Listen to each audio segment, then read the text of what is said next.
Salam, axşamınız xeyir olsun. Bu isə bizim deməli mal ətinin böyrəyidir, çalat qovurmasıdır. Əslində bunu sacda bişirirlər. Ancaq məndə sac olmadığına görə mən bunu tavada belə qovururam. Soğanı biraz yağla qovurduq. Sonra isə bura tam qızarmamış.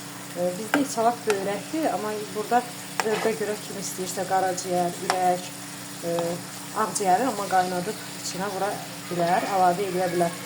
Amma mən bizdə böyrək olduğuna görə təkcə böyrək mal ətinin böyrəyindən istifadə elədim. Çox dadlı olur və istəyən adam bura kartof da əlavə eləyə bilər. Ancaq mən kartof əlavə eləməyəcəm, çünki 3 dərə də var sulu xörəyimiz. Bir də bunu qovuracam. İnşallah ki, bununla da iftarımızı açarıq. Çox dadlı olur. Deməli, böyrəyə belə qovururuq. Vampotda. Sonra biraz üzərinə duz istiyor. Sarı kek əlavə edirik. Və hardasa yarım saata pişir. Bu qədər.